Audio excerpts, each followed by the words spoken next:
Welcome back. Welcome back to another episode of the Contagious Culture Podcast. I'm your host, Kyle King, and our co-host is here, Dan. And we have somebody phenomenal, literally phenomenal. Keynote speaker, workforce development leader, founder of the Human Algorithm, which is an absolutely amazing name, by the way. And she has been recognized as 2025 Woman Who Shapes the State in Alabama and named one of the top 150 women in staffing. She has built her career at the intersection of talent, leadership, and inclusion. Cierra, how you doing? I am well, my friend. How are you? Look, I'm amazing. And every time I get on a call or see you post or just to engage with you, I really feel like it's this light that comes within me to really just want to go out here and do more and be able to accomplish more and be a better person. So I thank you for showing up, for continuing to show out online, continue to be a part of leading this work and advancing impact for so many others. And I guess to get us started, who are you? Like outside of titles, outside of the woman who shapes the state and all of these great things that you're doing, like who are you? Well, I am a woman that just absolutely loves people. So when you said that about the energy, I get that same exchange of energy from you as well. Because when you're around people that really truly value that human connection and relationship, it's very energetic. So I am a woman that loves people, but I most importantly love the differences that we all bring to the table. And I think that is something that has grounded me from very, very early on, growing up in Southern California in my early years and being in that melting pot and that mecca of culture. I mean, I just remember going and playing in the backyard and smelling the curry from our neighbors that were Indian and the Oriental restaurant down the street and just all the different flavors. And then those flavors melted into the friends that I had and my family and my cousins and all the people that I hung out with. So I think that built Cierra from day one as to someone that just really loves people and culture. And so that is why you get this big, expansive personality that you have before you today that just is a big ball of energy all the time because I just really do love people. You know, one of the things I find is interesting is this idea of culture. Mhm. Like we use it so vividly. I read a book called Culture is the Code or the Culture Code. And obviously, we've written a book, Contagious Culture, and we have the Contagious Culture Conference coming up as the Contagious Culture Podcast. Everyone would define culture completely differently. Mhm. How would you define culture? And what do we need to be doing in organizations as organizational leaders to better foster, lead, and create opportunities where people feel not only invited into this culture, but actually empowered to contribute to the culture? I have always felt that in an organization, if an organization is a body, a whole human, that culture is the heartbeat. Without that, you have no life in your organization. It pumps the blood through your organization, it keeps everybody steady. So, for me, culture is probably the most important thing in an organization. You can have bad benefits, you can maybe even have low pay in your organization, but if the culture is good, a lot of people are going to stay and it's going to help you on your retention side. So, culture is everything. It is everything, and not even just in organizations, it's everything in life. Like, if we look at life as a whole and the influences that are around us and surround us every single day, that's all built from culture, from different cultures. Especially here in America, where that culture is just melted into one beautiful blended piece of architecture and the world that we have around us. So culture is definitely the heartbeat, and it's so important. I think it's more important than people really realize, even though we've been talking about culture for what now, about 15, 20 years. People still don't get it. Sierra, I'm curious. Something I've really been interested in lately is character Mm. and high character people, high character actions, low character. I'm curious if you could give us a little bit of a tidbit about when you're looking at the overall makeup of character, right? Everyone thinks, okay, well, leaders are the makers of character, the holders of character, of culture. Could you tell us a little bit about what are some of the factors when you're working with entities? Are there characteristics that you're looking to help build and grow in leaders, in teams? What are some of those pieces that are really paramount to your work? That is a good question. So for me, character is so important, because it's what you use to build trust in a relationship off of. So for me, in an organization, if especially having a background in HR, right? So I'm all about compliance. And compliance in an organization tells you a lot about the character of that organization, right? I have worked on some projects that have been sketchy, for lack of better terms, but that let me know that your company, your foundation, it lacked character. If you're willing to not follow processes and procedures that are there to safeguard your people, if you are not a leader that is bound by your word, if you say one thing but then you totally lead your organization in another way, that's all a part of being in your character. So I have turned down organizations and turned down working with organizations because their character was flawed. Um, and so that is something that is very, very important in, not only as an individual piece, but as an organizational piece as well.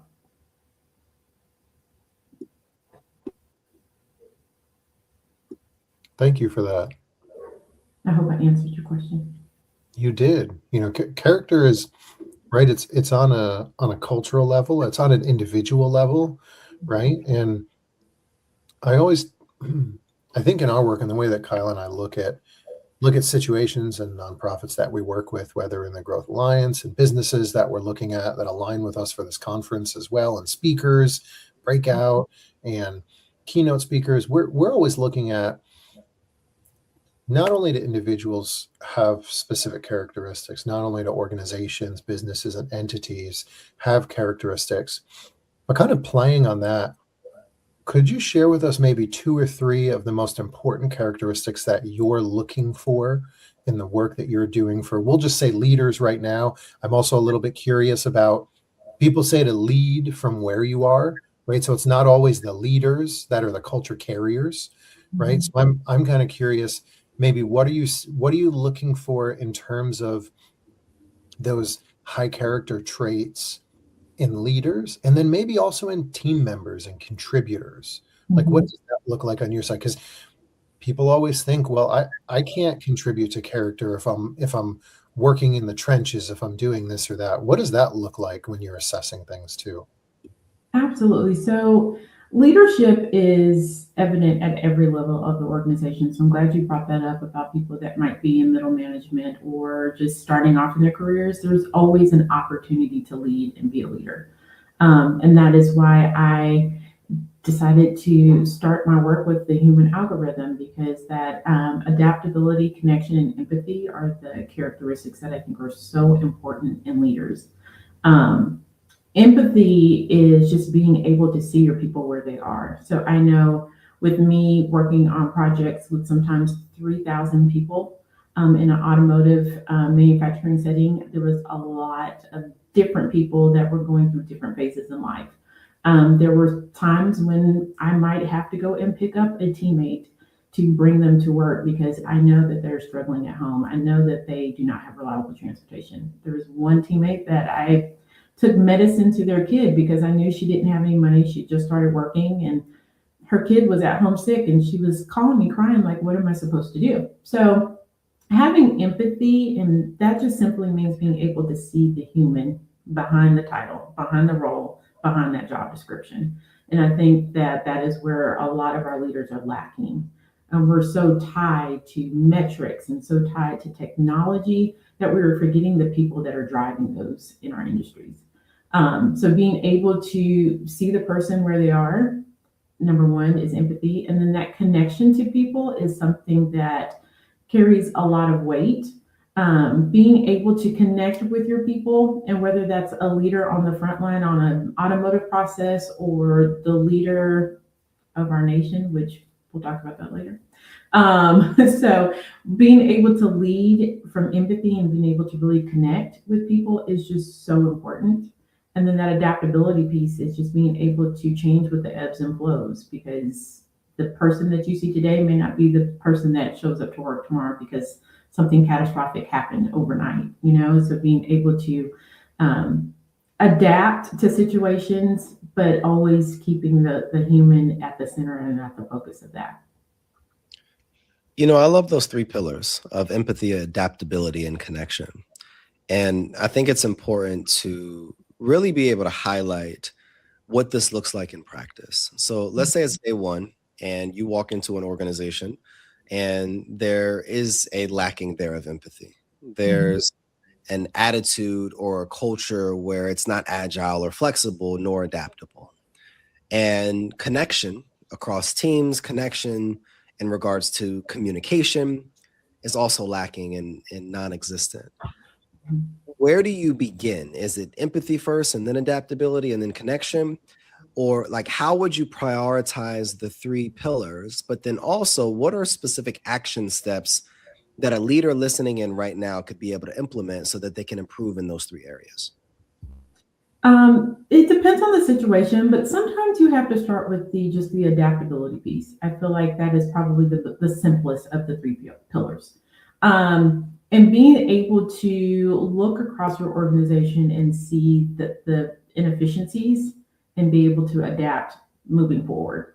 So because I can adapt, I know that, okay, I was not the best leader for this person in this particular situation on my team. Let me recenter, focus, and then come back to that person and really try to be empathetic and connect. If it's an opportunity to connect organizations, I just did a session with a large organization on benchmark best practices. And I noticed a gap in communication because communication is pretty much the core of everything. Where they were getting exit interview information from one department, but the department was not sharing it with the other parts of the organization. And so I'm like, well, what are you doing with this exit interview information? How are you able to make these changes or see where you might have some flaws in some organizations? And they're like, oh, we never see the exit interview information. So you're just getting the information and just not doing anything with it is what you're saying. So how can we, adapt, connect, and then kind of maybe have some empathy for that department because they didn't realize that this was a core piece of information that was needed at this level of the organization. So being able to kind of see outside of your job realm and your role in the organization and kind of be able to see the bigger picture. No, I love that. And one of my mentors years ago said leadership is about not just a title, but it's about taking ownership. And owning the various aspects of responsibilities or projects or team development that the organization needs to really move the needle or hit the goal or hit the target or whatever the case may be. And, someone like yourself, you've seen a lot of leaders, you've seen a lot of challenges organizationally as well, but you've probably witnessed a lot of philosophies or belief systems that have changed. So what is one belief about leadership that you've changed your mind about over time, and why? I worked for an organization that loved a good leadership book.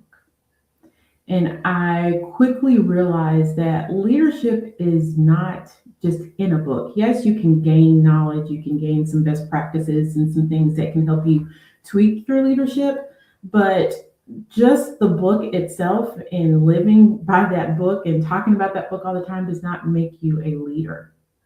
So for me, developing your own leadership style is key. I can't be the leader that you are. You have your own leadership style. So there's this whole copy and paste mentality that if I am looking at this particular leader or I get this book of insight from Maxwell Leadership, then I'm going to be the best leader in the world. And it really doesn't, it's not that simple. It is a process. It's something that is always evolving. You're continuing to learn and adapt and kind of take leadership nuggets from other leaders, but still my leadership is very, very much Cierra. And it is derived from the experiences that I have had. I have taken notes from some bad leaders that I have had over my career, and some things that I don't want to do as a leader. But then I've had some great leaders that have instilled some things into me that I have have held on to and put into my leadership practice. But most importantly, I have had to have the one-on-one come to Jesus meeting with myself to decide what type of leader do I want to be. And that's not something that's necessarily in a book. And it's not something that I can just copy and paste from someone else. So that leadership journey is a very intimate journey. And I think people kind of lose focus on that. Cierra, you mentioned your leadership journey. We talked about characteristics, but you noted something really important there, is that your journey was intimate, right? And when we go through our leadership journeys, the highs and lows, some of them can make you feel very vulnerable, right? Whether it's the action itself or the conversation that you have to have with yourself or with others, right? With mentors and confidence, and whatever that may look like. I'm curious. We also talked about empathy. Could you talk about, maybe give us a obviously nondescript scenario of what does a conversation look like that you're having with, say, a leader of a department where you see, we'll just call it an issue, and you need to have that vulnerable, intimate conversation with that leader. How do you approach that? Can you share like a scenario or what that looks like for you on your side when you have to pull them aside or find them in a certain space? And how do you approach that? How should people be approaching that conversation successfully? Absolutely. So I first go into any situationship, is what we're going to call it, and kind of pre-game the conversation in my mind before I just go blindly into it, right? I like to work through some different scenarios. I can be a very direct person, and that is something that can either be a good flaw or a bad flaw for me. So making sure that I am conscious of my tone, the sensitivity of the situation before I go in, and just giving myself those few minutes just to reflect on how I want the conversation to go in my mind. Now, paperclip that, because it does not always go the way that we pregame, okay? But when I address the situation, I always start with, hey, John, there is something that I need to talk to you about, and it's kind of sensitive, but I just want us to just exchange some dialogue. This is just a conversation between the two of us so that we can figure out what's going to be the best way to resolve the issue, right? So I'm going in letting them know I'm not coming here to belittle you. I am not coming here to tell you everything that you've done wrong. This is an issue. We do need to have a discussion, but I'm framing the conversation to let them know that I want this to be just a conversation, okay? And so once you address that issue and you start exchanging the dialogue, I like to listen first. And that is hard because my fiance can tell you that I don't always do that at home, okay? But in the workplace, I do try to listen first. So, I let them know this is the concern. Please explain to me your side of it so that I can get a holistic view of what's happening. And just sit there and listen. That could take 5 minutes. It could take 15 minutes. Just sit there and listen. And it is hard. It is so hard not to interject. But I usually have a piece of paper, and I also let them know in the very, very beginning, I am taking notes because I can't remember anything, okay? And so as you're talking, there's going to be things I want to ask you about. But just making sure you set up the framework for the conversation is so important. And I have had so many leaders in my lifetime that have not just given me that space, right? Just that courtesy and that space to let me know, hey, I have an issue that I need to talk with you about, but I just really just want to talk it through. It's not me coming in to write you up or me coming in to terminate you if it's not as serious of an infraction as it could be, but just want to have this space so that we can exchange dialogue and just see how we can overcome this and move forward. And I think a lot of leaders are lacking that piece. I don't think I missed it, but one of the trends that I see on TikTok sometimes is about millennial managers, right? We talked about empathy and the kind of the irony of it is like they're a manager, but the whole point is like millennials have been through all of these different stages of life in 7 to 10 years versus a whole lifetime. So I'm curious, could you talk to us about And I'm thinking about when you talked about it, I think manufacturing plant you had Mhm. mentioned specifically. Can you talk to us about the generational differences that you're seeing, whether it's managers to employees, managers, middle managers, core, like what does that look like? And maybe share like trends that you're seeing and the differences in approaches, if that's possible. Absolutely. So generations speak in code, and this is something that I talk about a lot in my keynotes. So although we think millennials are just disengaged and only want to be on their cell phones, right? Millennials are driven by innovation. So, what I have learned is that if there's a millennial that is on a process, especially this really shows up a lot in auto manufacturing, they're working on a process and they have a way to do it better. What happens is a lot of times the managers don't allow that space for that innovation light bulb to be turned on, right? And it could be that, their idea is stupid and it won't work. Okay, but that's not what we're leading the conversation with, right? So if you just give them the opportunity to express and say, hey, I've been working on this process for the past 6 weeks, and I really think that if we did X, Y, and Z, this process would be quicker. Walk them through that. Because it could be that you're showing them why that won't work, but just giving them that space to give that effort, show up in their leadership style, to be innovative, to maybe even change a process. Because one day they will be able to work through a process where that is going to work. Whatever change that they see is going to be that one thing that's going to make that process so much easier. But allowing them the space to do that. I have kids. As a matter of fact, my entire family is of the last 5 generations. I have a 93-year-old grandmother, I have an 85-year-old father, a 70-year-old mother. I've got a 22-year-old, two 18-year-olds, a 15-year-old, an uncle that is 62. So, like my family, and so working through a family meal is me doing the generational code, right? My grandmother is not happy with what I made for Christmas dinner because it is not the same Christmas dinner we have had for the past 16 generations. God forbid I decide to make beef short ribs this year. This is a touchy subject because this really just happened not too long ago. She wanted turkey and ham. But then once she had the opportunity to try something new, she's like, oh my God, that was probably one of the best meals that I've had. But they have to come full circle with that moment, right? So just being able to read the code and figure out exactly what they need to feel valued in that potential process or situation, it's going to carry you so much further in life instead of constantly going against the grain. Well, Kyle and I both understand millennials because we are millennials, and we understand that innovation. And you're preaching. Feel like I've felt that in all of all of my roles. So that's we connect. Absolutely.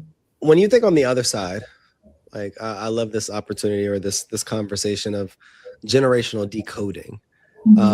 And you mentioned earlier about expression, like, and really creating an environment and the conditions for us to be able to express to each other on the various aspects of what we need and why we see things in the way that we see them. How would you recommend someone listening in going about either expressing themselves when there are things that need to be expressed, or on the opposite end, creating an environment for where expression is threaded into the DNA of our organization? So I'll give you one example. For me, I have a team and I have a weekly one-on-one call with my team. And I always end the call with, okay, now how can I support you this week? What can I do for you? How can I show up for you this week?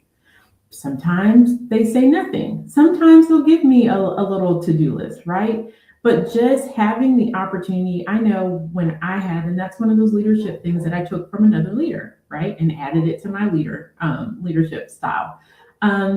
I had one leader once before be like, okay, I know you're overwhelmed. You've got a lot on your plate. What can I do for you? Like, give me one thing or more, but at least one thing that I can do to take something off your plate. And I just remember sitting in that situation and just being stunned because I was like, nobody's ever asked me to take anything off my plate, number one. And number two, I'm kind of a control freak. So what am I going to give her to take off my plate? But after I went through that whole mind exercise, that was something I was like, that helped me to know that she sees the work that I'm doing. She knows that I am overwhelmed, and she sees me as that human that cannot sit here and juggle all the things that I'm trying to juggle without something falling.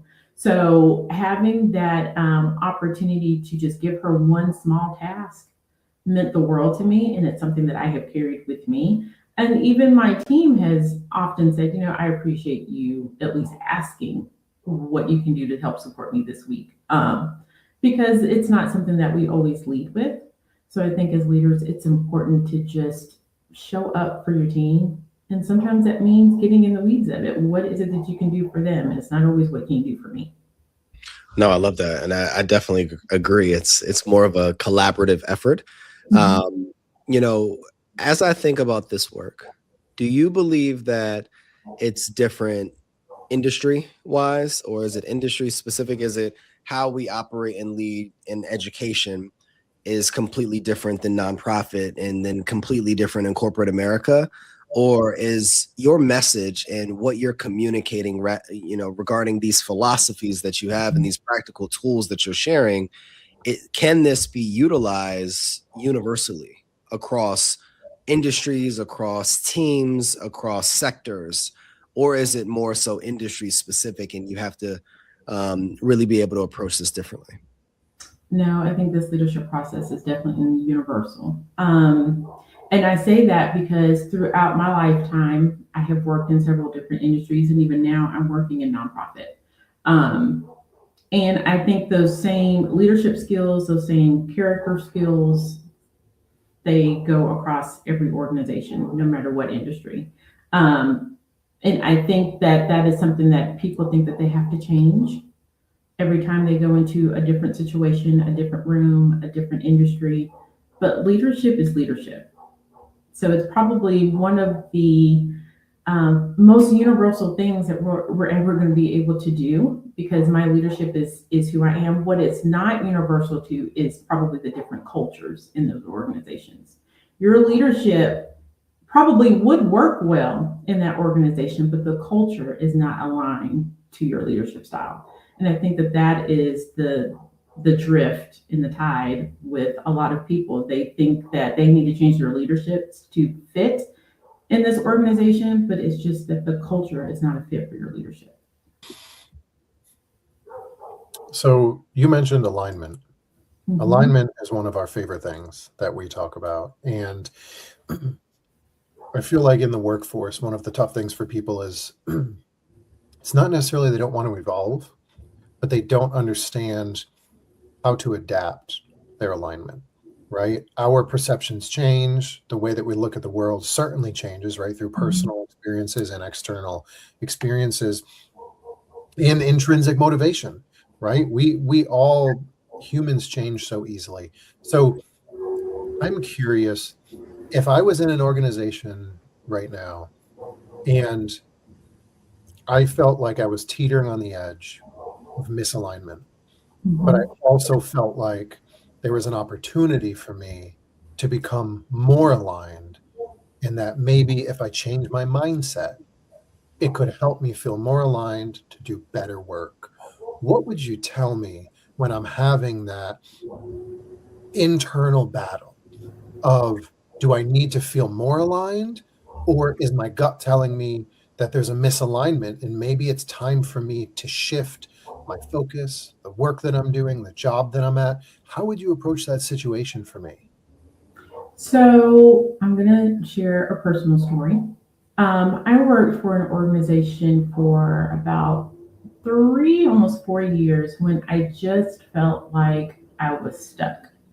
I was burnout. I wasn't as engaged. I just was going through the motions. I was showing up every day physically, but my mind was definitely not there.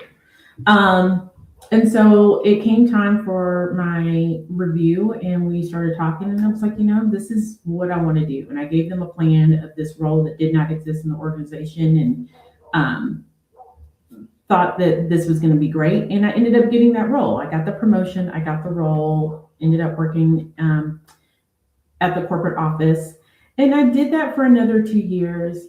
But then I remember this quote that said, "Get comfortable with being uncomfortable." And I really realized that I was still feeling the same way. It just had a new, pretty shiny title, a new business card, and a little bit more money. But I still wasn't happy.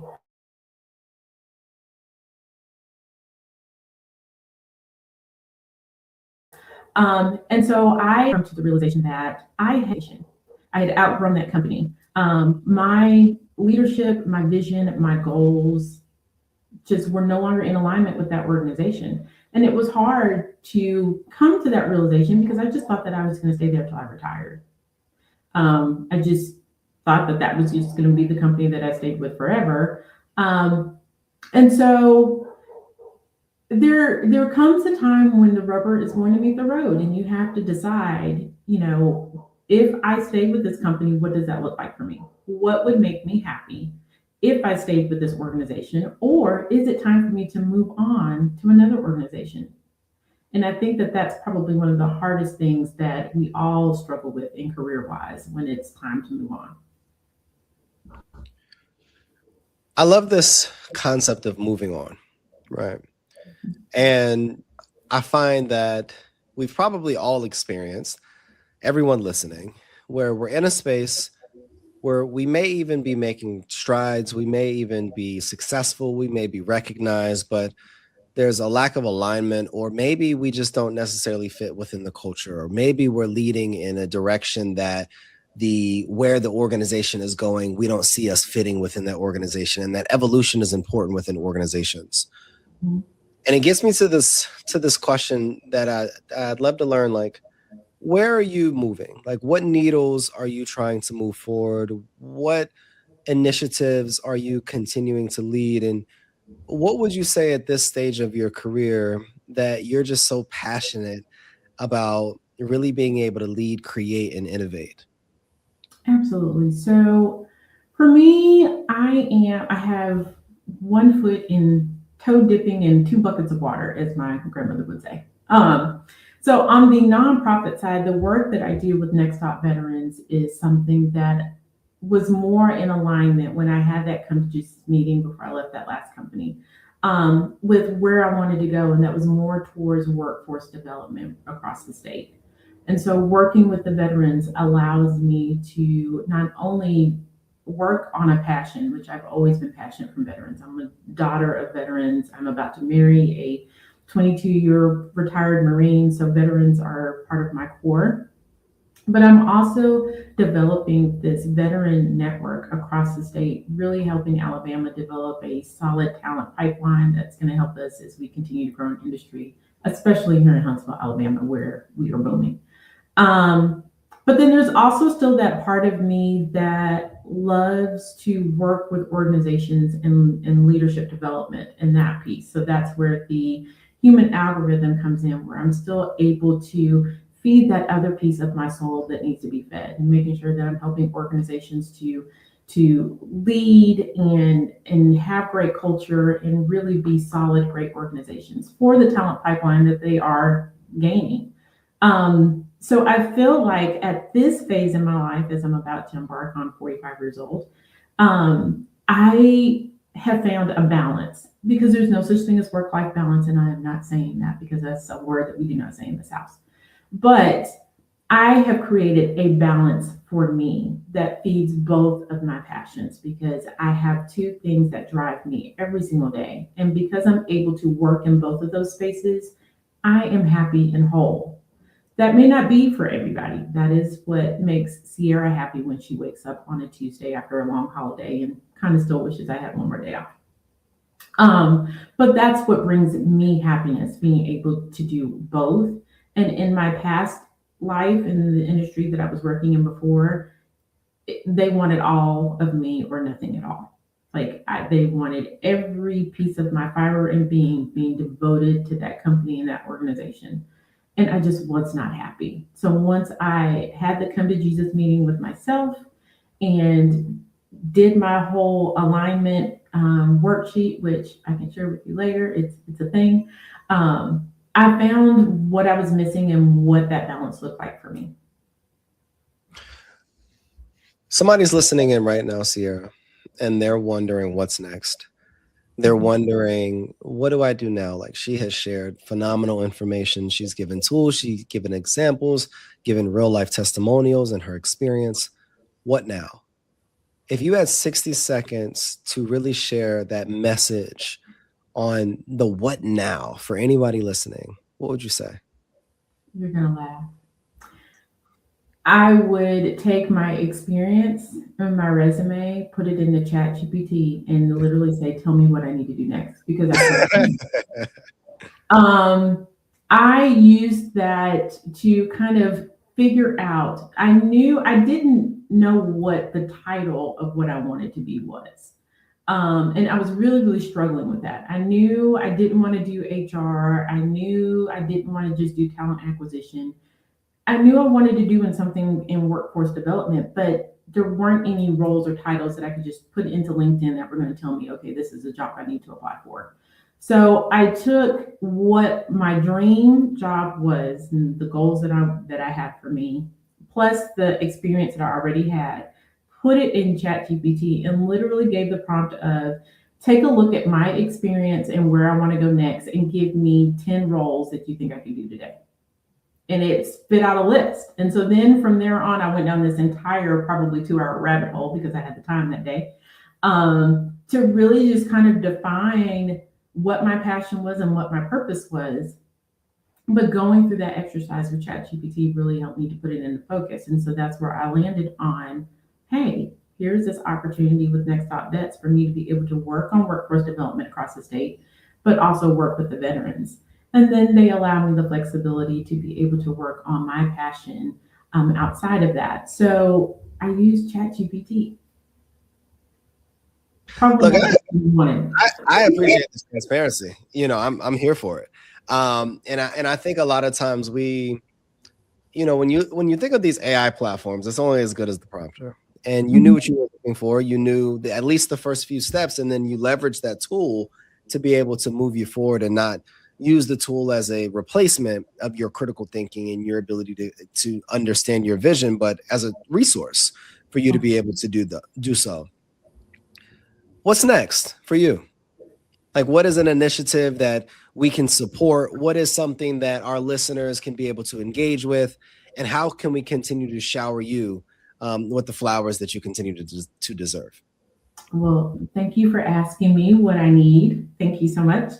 You learned already. No, for me, I have a lot of passion. So I just started a podcast myself to help women. It's called the She Suite Podcast, and it's helping women do just that, learn how to advance in their careers and get to the C-suite. And then I really want to do more of the keynote speaking and public speaking. I want to talk more about the generational codes and the human algorithm, and the presence is the new power is the one that I just booked the other day, where I am taking apology language out of our vernacular and really showing women how to lead with presence and power.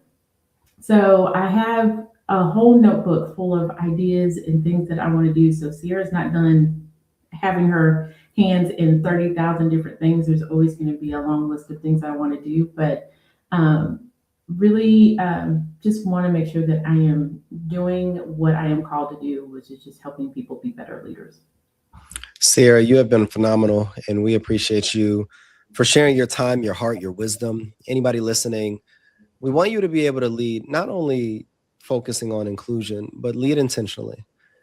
Understand what you need, who you are, and where you're going, and identify an organization and either be the culture carrier and create the culture that you wish to be able to lead, or identify an organization that supports, that embodies, and that celebrates who you already are, because you are enough. Cierra, where can we find you? How can we continue to engage with you online? And where can people follow, subscribe, and purchase the various products that you have? Absolutely. You can always find me on LinkedIn, Cierra Johnson Belser. I am there multiple times a day. Also, the podcast is on Apple Podcasts, Spotify. There's a YouTube channel, so you can find us on those various platforms. And then, of course, I'm all over social media and TikTok and all the other things with just my name. So looking forward to connecting with your listeners for sure. Cierra, we appreciate you so much. And anybody listening right now, look, if you found something that you absolutely loved, we'd love for you to share it. So write a review on the Contagious Culture podcast, like this episode, share this episode with somebody that would really be able to utilize the information that was shared in this episode. Look, one of the questions that we always ask at the end of our episodes is, what type of culture are you spreading? The energy you bring is the culture you create. Go make yours worth catching. We'll see you all next episode.